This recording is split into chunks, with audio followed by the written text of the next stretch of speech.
Dear Esther, I have lost track of how long I have been here and how many visits I have made overall.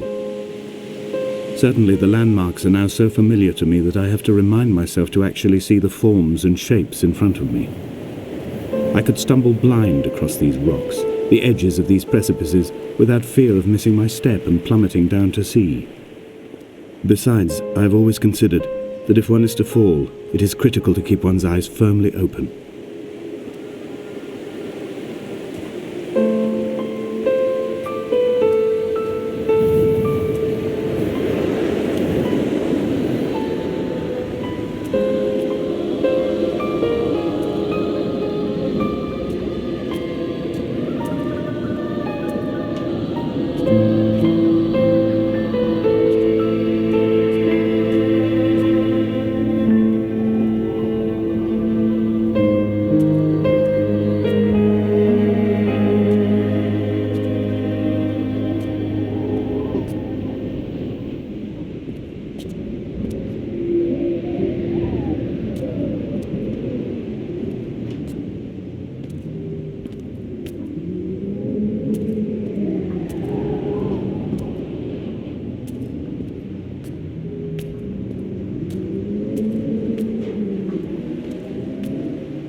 There was once talk of a wind farm out here, away from the rage and the intolerance of the masses. The sea, they said, is too rough for the turbines to stand.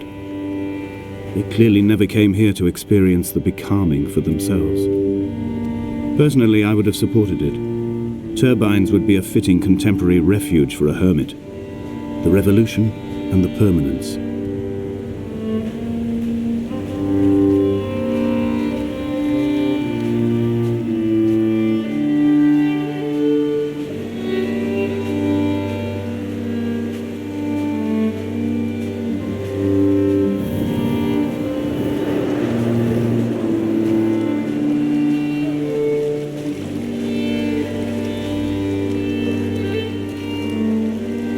Dear Esther, I found myself to be as featureless as this ocean, as shallow and unoccupied as this bay, a listless wreck without identification.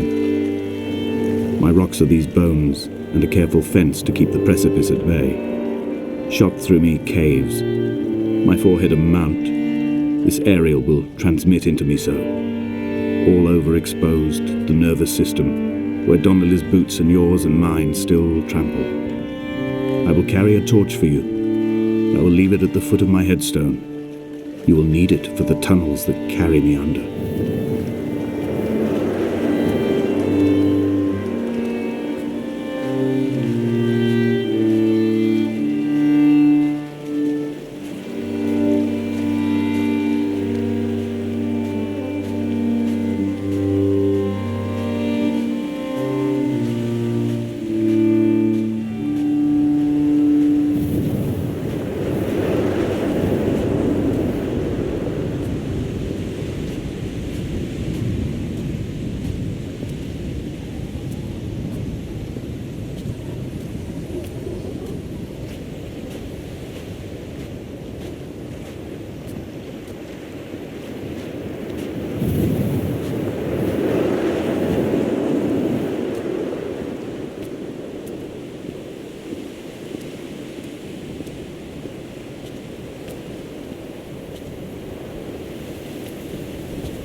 A wonderful sight.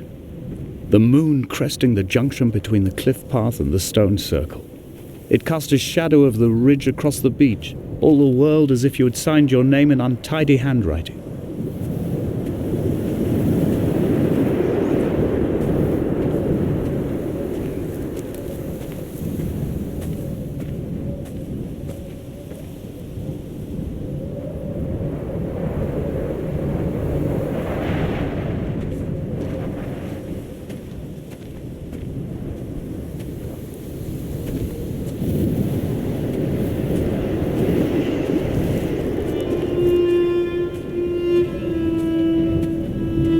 When someone had died or was dying, or was so ill they gave up what little hope they could sacrifice, they cut parallel lines into the cliff, exposing the white chalk beneath. You could see them from the mainland or the fishing boats, and know to send aid or impose a cordon of protection, and wait a generation until whatever pestilence stalked the cliff paths died along with its hosts. My lines are just for this: to keep any would-be rescuers at bay. The infection is not simply of the flesh.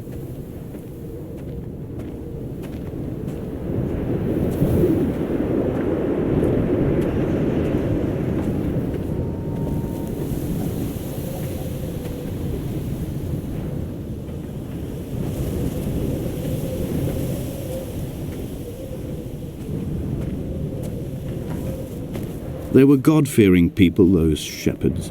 There was no love in the relationship. Donnelly tells me that they had one Bible that was passed around in strict rotation. It was stolen by a visiting monk in 1776, 2 years before the island was abandoned altogether.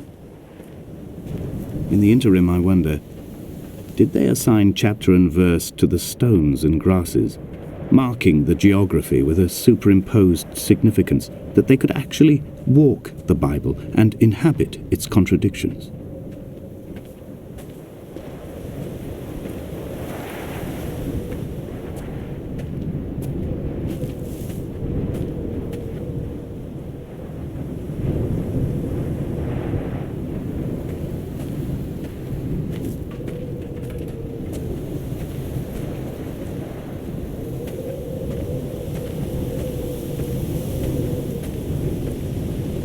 Dear Esther, I met Paul. I made my own little pilgrimage. My Damascus, a small semi-detached on the outskirts of Wolverhampton. We drank coffee in his kitchen and tried to connect to one another. Although he knew I hadn't come in search of an apology, reason or retribution, he still spiraled in panic, thrown high and lucid by his own dented bonnet. Responsibility had made him old.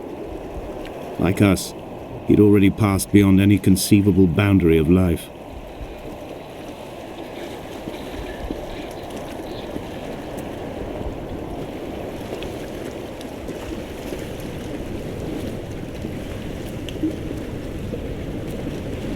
I find myself increasingly unable to find that point where the hermit ends and Paul and I begin. We are woven into a sodden blanket, stuffed into the bottom of a boat to stop the leak and hold back the ocean. My neck aches from staring up at the aerial. It mirrors the dull throb in my gut where I am sure I've begun to form another stone. In my dreams, it forms into a perfect representation of Lot's wife, head over her shoulder, staring along the motorway at the approaching traffic in a vacuum of fatalistic calm.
dreamt I stood in the center of the sun, and the solar radiation cooked my heart from the inside.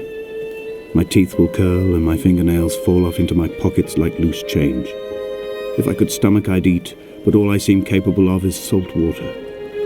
With the livestock still here, I could turn feral and gorge. I'm as emaciated as a body on a slab, opened up for a premature source of death. I've rowed to this island in a heart without a bottom, all the bacteria of my gut rising up to sing to me.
Dear Esther, I have now driven the stretch of the M5 between Exeter and Bristol over 21 times.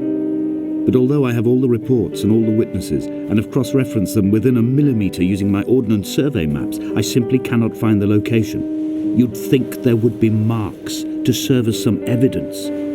It's somewhere between the turn-off for Sanford and the welcome brake services, but although I can always see it in my rear-view mirror, I have as yet been unable to pull ashore.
The boy has kept me lucid.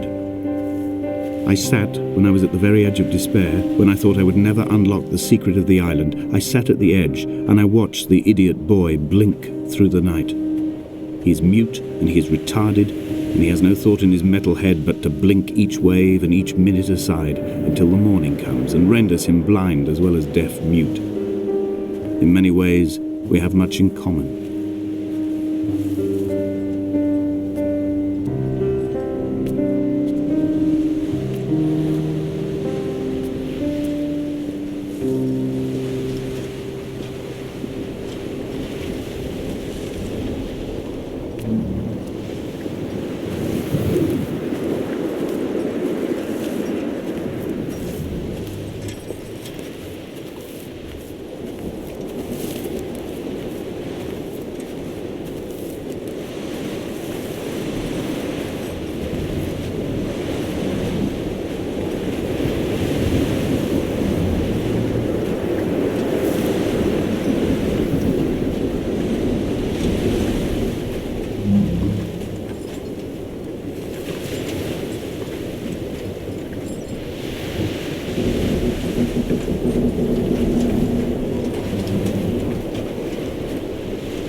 There must be a hole in the bottom of the boat.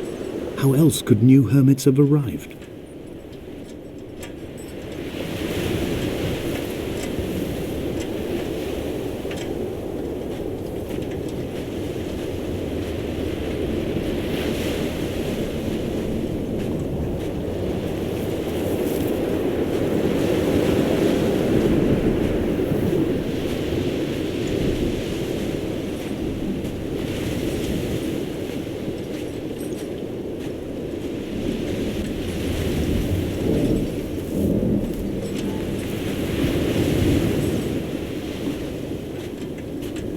I had kidney stones, and you visited me in the hospital. After the operation, when I was still half submerged in anesthetic, your outline and your speech both blurred. Now my stones have grown into an island and made their escape, and you have been rendered opaque by the car of a drunk.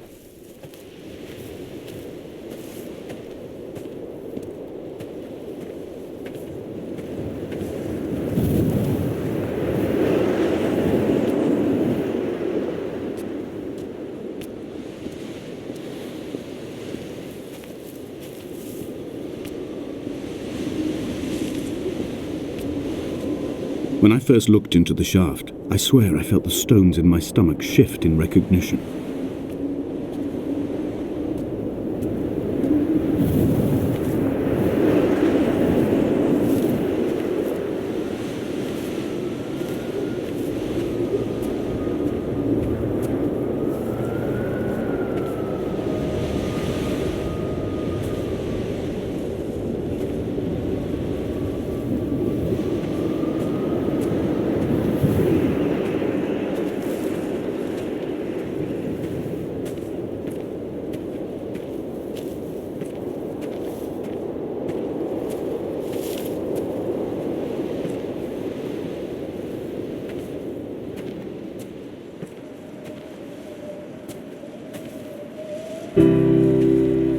I've begun my ascent on the green slope of the western side. I've looked deep into the mountain from the shaft and understood that I must go up and then find the way under. I will stash the last vestiges of my civilization in the stone walls and work deeper from there. I'm drawn by the aerial and the cliff edge. There is some form of rebirth waiting for me there.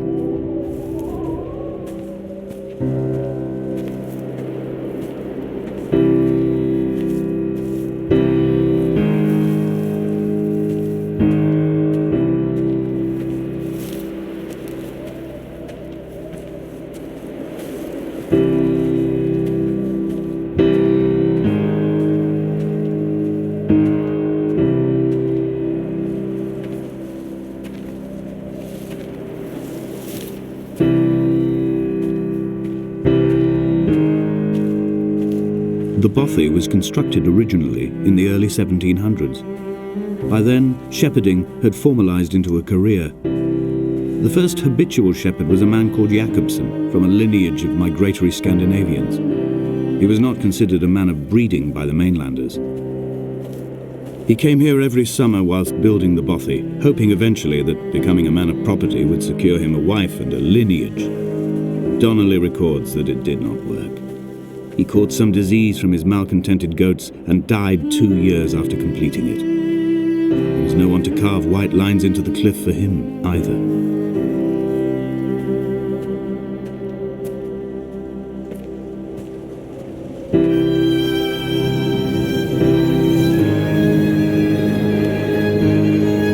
Three cormorants seen at dusk. They did not land. This house built of stone, built by a long-dead shepherd. Contents: my camp bed, a stove, a table, chairs, my clothes, my books. The caves that score out the belly of this island, leaving it famished. My limbs and belly famished. This skin, these organs, this failing eyesight. When the battery runs out in my torch, I will descend into the caves and follow only the phosphorescence home.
Jacobson's ribcage, they told Donnelly, was deformed, the result of some birth defect or perhaps a traumatic injury as a child.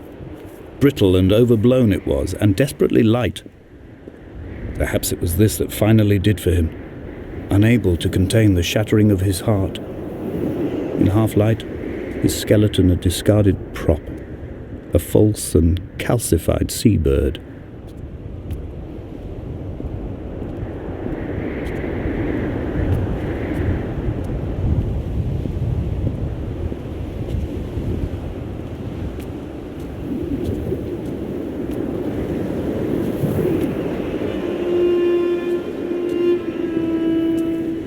They found Jacobson in early spring. The thaw had only just come. Even though he'd been dead nearly 7 months, his body had been frozen right down to the nerves and had not even begun to decompose. He'd struggled halfway down the cliff path, perhaps looking for some lost goat, or perhaps in a delirium, and expired, curled into a claw right under the winter moon. Even the animals shunned his corpse. The mainlanders thought to bring it home unlucky. Donnelly claims they dragged it to the caves to thaw out and rot, but he is proving an unreliable witness.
Climbing down to the caves, I slipped and fell and have injured my leg. I think the femur is broken. It is clearly infected. The skin has turned a bright, tight pink, and the pain is crashing in on waves, winter tides against my shoreline, drowning out the ache of my stones. I struggled back to the bothy to rest, but it has become clear that there is only one way this is likely to end. The medical supplies I looted from the trawler have suddenly found their purpose. They will keep me lucid for my final ascent.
Donnelly's addiction is my one true constant.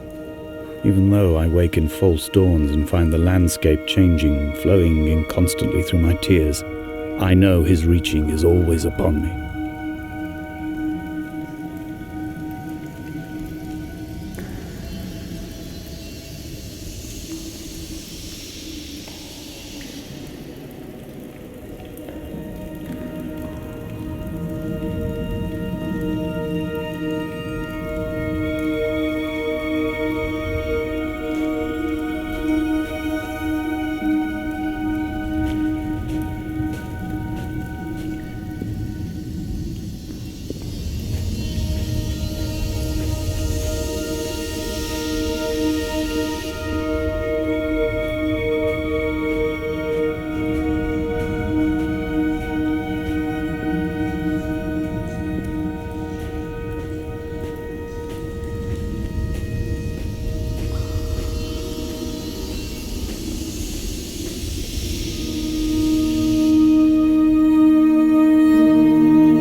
I first saw him sat by the side of the road. I was waiting for you to be cut out of the wreckage. The car looked like it had been dropped from a great height. The guts of the engine spilled over the tarmac, like water underground.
travelling through my own body, following the line of infection from the shattered femur towards the heart. I swallow fistfuls of painkillers to stay lucid. In my delirium, I see the twin lights of the moon and the Ariel shining to me through the rocks.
When I was coming round from the operation, I remember the light they shone in my eyes to check for pupil contraction. It was like staring up at a moonlit sky from the bottom of a well. People moved at the summit, but I could not tell if you were one of them.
Sanford Junction, headlights in your retinas. Donnelly drove a grey hatchback without a bottom. All the creatures of the tarmac rose to sing to him. All manner of symbols crudely scrawled across the cliff face of my unrest. My life reduced to an electrical diagram. All my gulls have taken flight. They will no longer roost on these outcrops. The lure of the moon over the Sanford Junction is too strong.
fire and soil, I chose fire.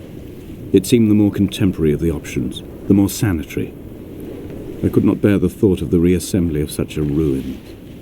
Stitching arm to shoulder and femur to hip, charting a line of thread like traffic stilled on a motorway, making it all acceptable for tearful aunts and traumatized uncles flown in specially for the occasion. Reduce to ash, mix with water, make a phosphorescent paint for these rocks and ceilings.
There were chemical diagrams on the posters on the walls on the waiting room. It seemed appropriate at the time.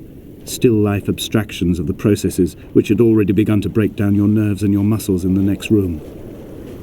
I crammed diazepam as I once crammed for chemistry examinations. I am revising my options for a long and happy life.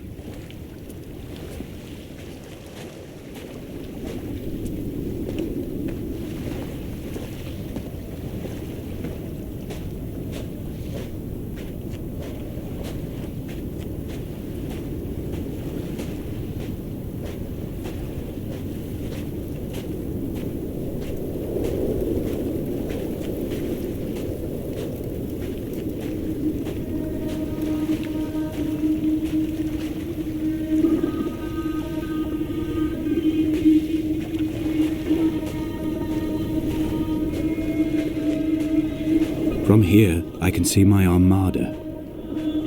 I collected all the letters I'd ever meant to send to you, if I'd have ever made it to the mainland, but had instead collected at the bottom of my rucksack, and I spread them out along the lost beach. Then I took each and every one, and I folded them into boats. I folded you into the creases, and then, as the sun was setting, I set the fleet to sail. Shattered into 21 pieces, I consigned you to the Atlantic, and I sat here until I'd watched all of you sink.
When Paul keeled over dead on the road to Damascus, they resuscitated him by hitting him in the chest with stones gathered by the roadside.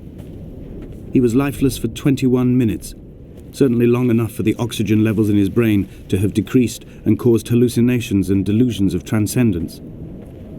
I'm running out of painkillers, and the moon has become almost unbearably bright.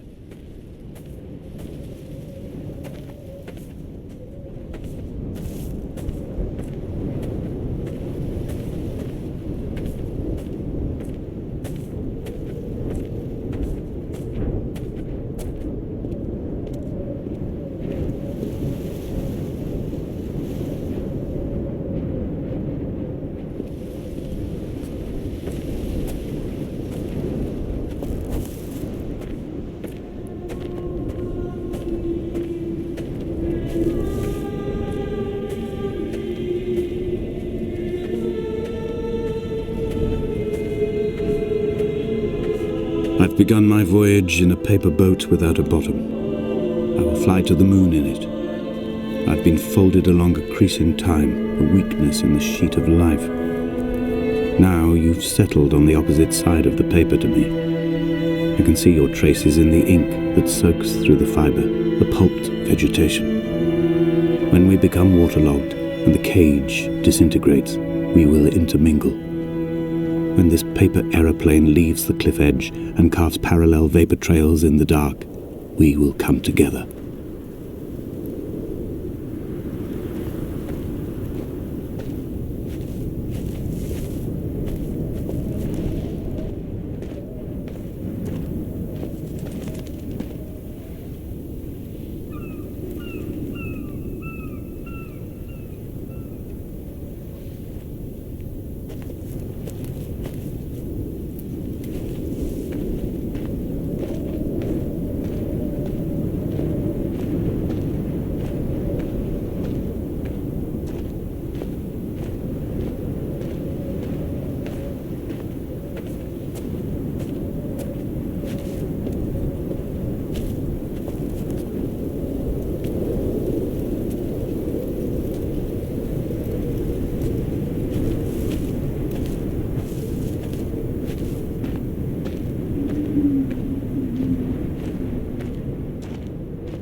If only Donnelly had experienced this, he would have realized he was his own shoreline, as am I.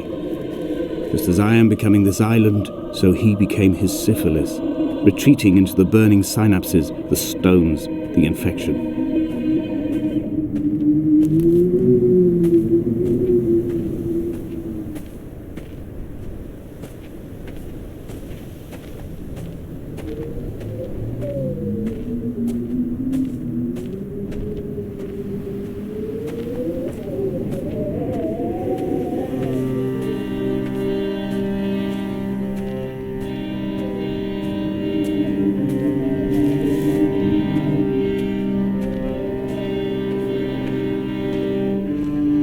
The stones in my stomach will weigh me down and ensure my descent is true and straight. I will break through the fog of these godforsaken pills and achieve clarity.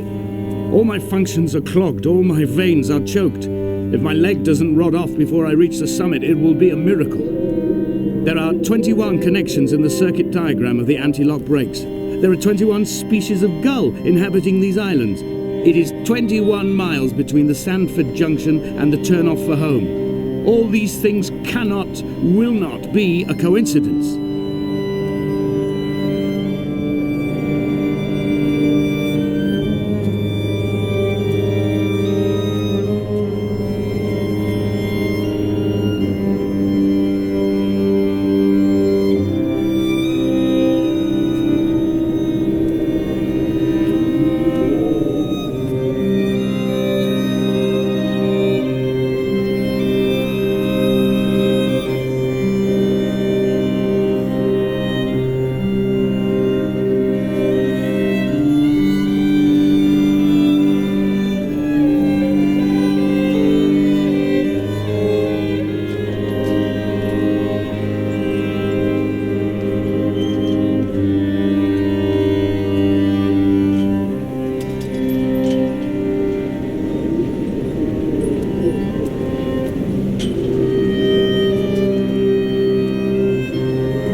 blind with panic, deaf with the roar of the caged traffic, heart stopped on the road to Damascus. Paul sat at the roadside, hunched up like a gull, like a bloody gull, as useless and as doomed as a syphilitic cartographer, a dying goat herd, an infected leg, a kidney stone, blocking the traffic bound for Sanford and Exeter. He was not drunk, Esther. He was not drunk at all. All his roads and his tunnels and his paths led inevitably to this moment of impact. This is not a recorded natural condition. He should not be sat there with his chemicals and his circuit diagrams. He should not be sat there at all.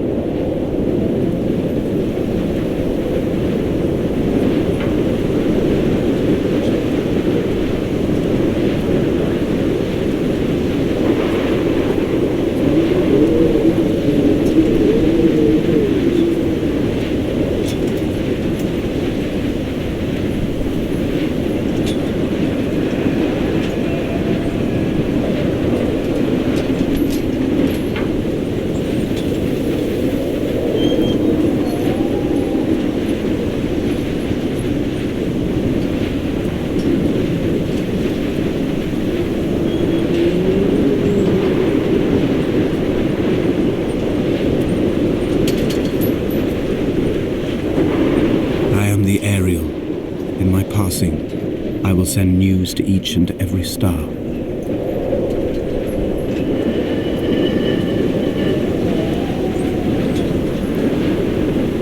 Dear Esther, I have burnt my belongings, my books, this death certificate.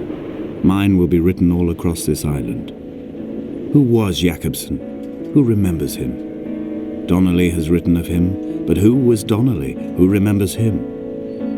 I have painted, carved, hewn, scored into this space all that I could draw from him. There will be another to these shores to remember me. I will rise from the ocean like an island without bottom, come together like a stone, become an aerial, a beacon, that they will not forget you. We have always been drawn here. One day the gulls will return and nest in our bones and our history. I will look to my left and see Esther Donnelly flying beside me. I will look to my right and see Paul Jakobsen flying beside me. They will leave white lines carved into the air to reach the mainland, where help will be sent.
Come back.